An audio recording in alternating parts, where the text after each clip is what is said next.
Good morning बच्चों। Last time पर हमने 6.1 का क्वेश्चन नंबर 11 किया था। आज हम 12 क्वेश्चन करेंगे। 12 क्वेश्चन में लिखा है N alloy consist of the 30% zinc, 45% निकल and the rest copper. Find the weight of the copper in 800 gram of the alloy.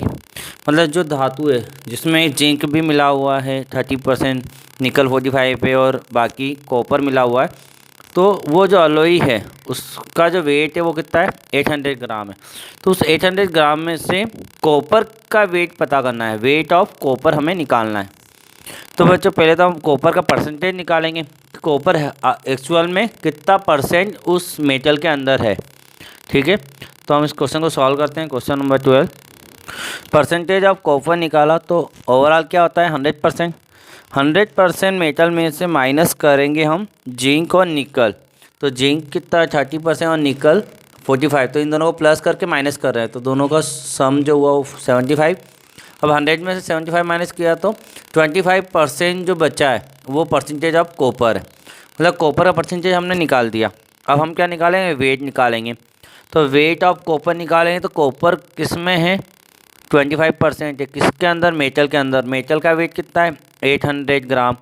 तो 25% ऑफ 800 ग्राम हम अगर सॉल्व करें तो कॉपर का वेट आ जाएगा। तो 25% ऑफ 800 ग्राम सॉल्व करेंगे तो 25 का अपन में क्या लिखेंगे, परसेंटेज हटाएंगे तो अपन में 100 मल्टीप्लाई ऑफ का मतलब मल्टीप्लाई 800, तो 20 से 20, तो 25 का 8 में 2 होगा तो 200 ग्राम। मतलब वेट ऑफ कॉपर कितना है 200 ग्राम।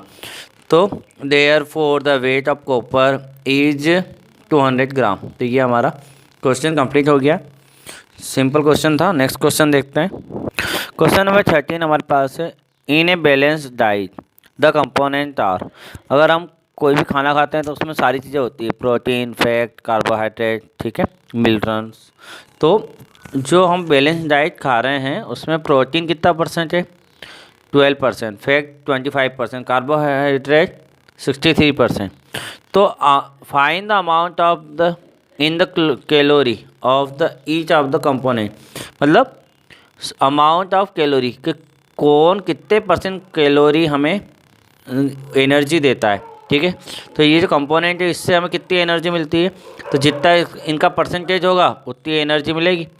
तो each of the component in the child daily food, ये जो कंपोनेंट है किसके लिए बताया गया है, चाइल्ड के लिए बताया गया है कि चाइल्ड को डेली फूड देते हैं तो इन टेक हूँ नीड 2600 कैलोरी डेली। तो चाइल्ड को कितनी कैलोरी चाहिए 2600।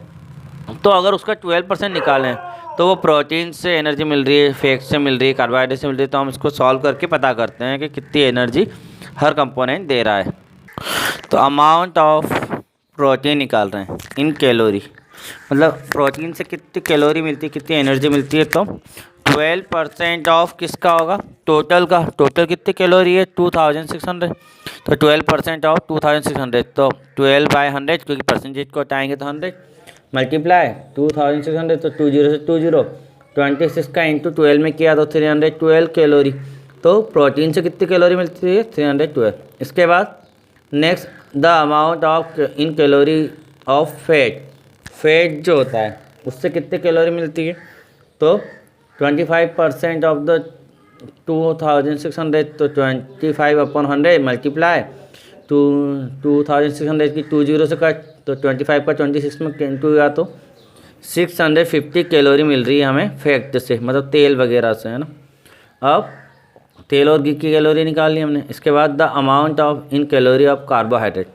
तो गेहूं वगैरह जो खाते हैं, चावल, गेहूं वगैरह, आलू, इनसे 63% कैलोरी मिलती है बच्चे को। तो 2600 का 63/100 इंटू 2600, 20 से 20, तो 63 का 26 से मल्टीप्लाई करेंगे तो 1638 कैलोरी हमें कार्बोहाइड्रेट से एनर्जी मिल रही है।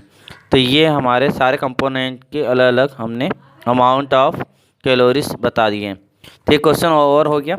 नेक्स्ट क्वेश्चन देखते हैं बच्चों। क्वेश्चन नंबर 14 हमारे पास है find the weight of pure gold in 10 gram of the 20 crates.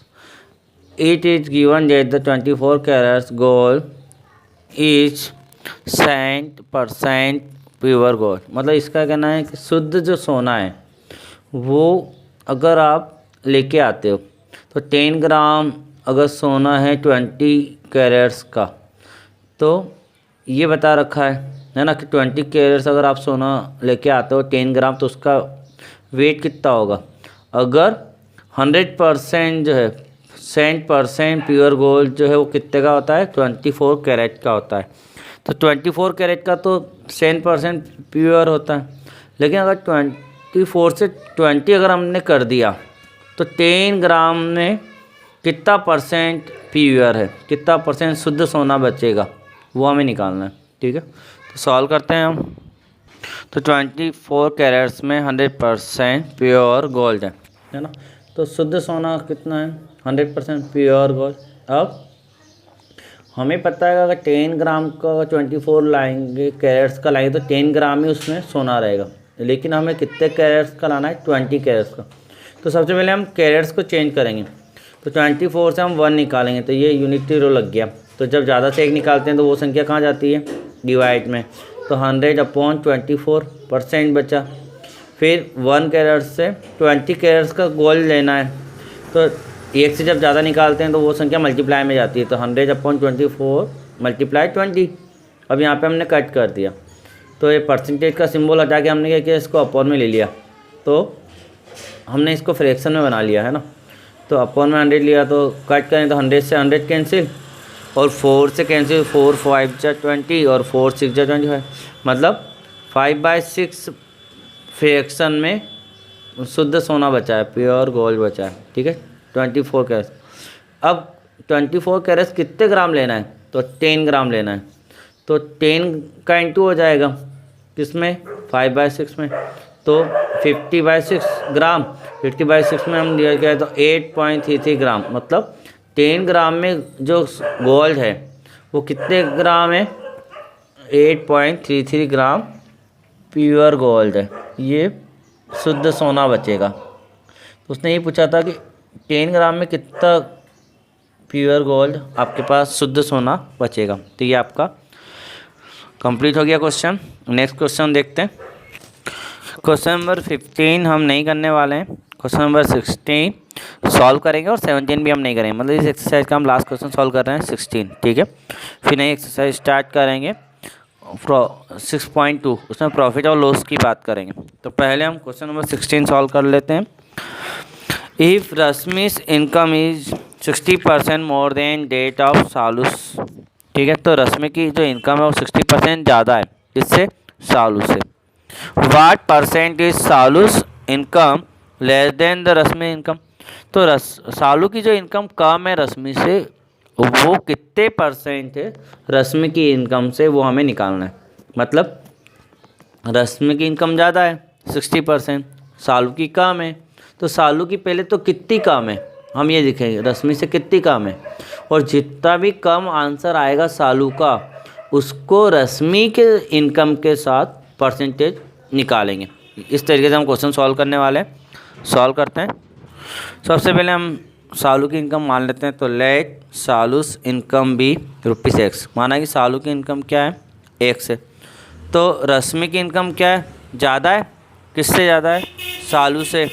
तो सालू की इनकम में 60% सालू की इनकम का प्लस कर दें। मतलब रश्मि की इनकम कितनी है, तो X तो है, सालू की इनकम से कितना परसेंट ज़्यादा है, प्लस 60%। और 60% किसका होगा, सालू की इनकम का। तो 60 × X/100, ये हमने 60% उसका डायरेक्ट निकाल लिया।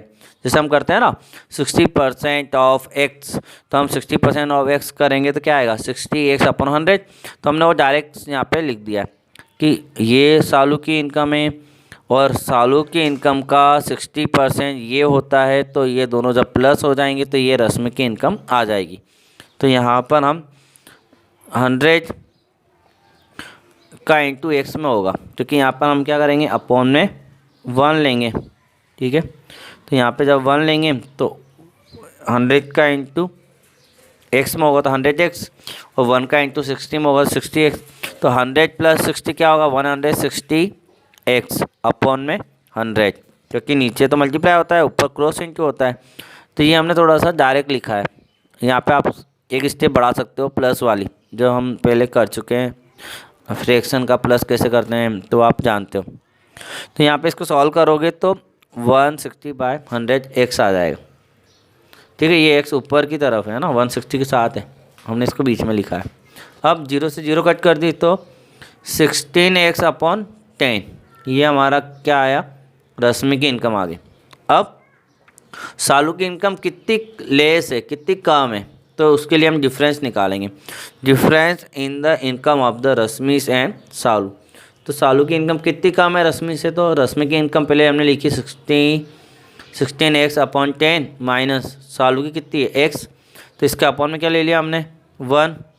अब 1 और 10 का इंटू तो 10 और ऊपर होगा क्रॉस इंटू, तो 1 का इंटू 16x में तो 16x माइनस 10 का इंटू x में हुआ तो 10x, तो 16x में से 10x गया तो 6x अपॉन में 10, तो 6x अपॉन 10 इतनी कम है, तो सालू की इनकम इतनी कम है। ठीक है, तो इस इनकम का हम परसेंटेज निकालेंगे, तो हम लिखेंगे percent is Salu's income less than the Rashmi's income, मतलब उस इनकम का परसेंटेज सालू की जो रश्मि से कम है। तो इक्वल टू करके कितनी कम है, 6x/10, ये कम है ना, ये आप चाहो तो x ऊपर लिख सकते हो, नहीं तो आप समझोगे 10 के साथ है, तो 6x/10 अपॉन में क्या आता है, जिसके साथ कंपेयर करते हैं, किसके साथ कंपेयर किए, रश्मि के साथ। तो रश्मि की इनकम कितनी थी 16x अपॉन 10, तो 16x अपॉन 10, ये x 16 के साथ है। मल्टीप्लाई परसेंटेज जब भी बनाते हैं तो किसका इंटू करते हैं, 100 का और परसेंटेज का सिंबल। अब 6x अपॉन 10 तो है, और ये नीचे वाला जब सॉल्व होगा तो ये ऊपर जाएगा, ऊपर जाएगा तो ये उल्टा हो जाएगा, मतलब जब भी डिवाइड में अपॉन में रेशनल नंबर होता है तो वो जब सॉल्व होता है तो वो ऊपर जाके रेसिप्रोकल उल्टा हो जाता है। तो ये 16x अपॉन 10 है, तो क्या बनेगा 10 अपॉन 16x, मल्टीप्लाई 100 तो पहले से है और परसेंटेज भी है। अब हम इसको कट करें तो x से तो x कैंसिल, फिर 10 से 10 कैंसिल हो गया, 2 से किया 3 टाइम, 16 को किया 8 टाइम 2 से, ठीक है, फिर 2 से किया 4 टाइम और 2 से किया 5 टाइम और 0, तो इस तरीके से हमारा कट हुआ है। तो 3 ऊपर बचा, 50 ऊपर बचा और नीचे 4 बचा, तो 150 अपॉन 4%। ठीक है, इसको हम जब डिवाइड करेंगे तो हमारा आएगा 37.5%। तो यही हमारा आंसर था कि सालू की इनकम कितनी कम है रश्मि से, तो 37.5% कम है। तो ये हमारा क्वेश्चन ओवर हो गया है।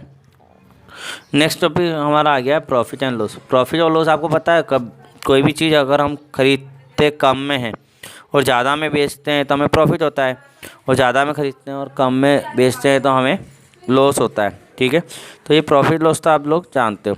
ठीक है बच्चों, तो इसके जो फार्मूले उसी की बेस पर हमारे अगली एक्सरसाइज डिपेंड कर रही है। तो CP आपको पता होना चाहिए, कॉस्ट प्राइस। ठीक है, तो कॉस्ट प्राइस किसे कहते हैं, जब भी कोई आर्टिकल हम दुकान से परचेस करते हैं, कोई भी ख़रीद के लाते हैं तो वो उसकी कॉस्ट प्राइस होती है। सेलिंग प्राइस क्या होती है, जब उसको हम बेचते हैं तो जो प्राइस होती है वो सेलिंग प्राइस होती है। ठीक है, तो हम इसको सिंपल में क्या लिखते हैं, कॉस्ट प्राइस को CP लिखते हैं, सेलिंग को SP लिखते हैं। और जब हमारा सेलिंग ज़्यादा हो और कॉस्ट कम हो तो हमें प्रॉफिट होता है। तो प्रॉफिट का फार्मूला क्या है, selling price minus cost price, तो इसको शॉर्ट में हम लिखते हैं SP माइनस CP, ये आपको पता है। लॉस क्या होता है, जब हम सेलिंग कम में करते हैं और ज़्यादा में ख़रीद के लाते हैं तो लॉस का फार्मूला है CP minus SP, cost price minus selling price. अब ये जो फार्मूले हैं, इन फार्मूलों को हम नेक्स्ट वीडियो में डिस्कस करेंगे और इन्हीं फार्मूलों से हमारी अगली एक्सरसाइज होगी। ठीक है बच्चों, तो आपको फार्मूले याद करने हैं सारे, जो भी फार्मूला आपको लिखाए जाते हैं तो उसी समय याद कर लो, क्योंकि बाद में बहुत सारे फार्मूले हो जाएंगे फिर याद करने में प्रॉब्लम आएगी। तो अभी जितने भी फार्मूले हम लिखाने वाले हैं वो सारे याद करना है आपको। अच्छा ठीक है बच्चों, थैंक यू वेरी मच।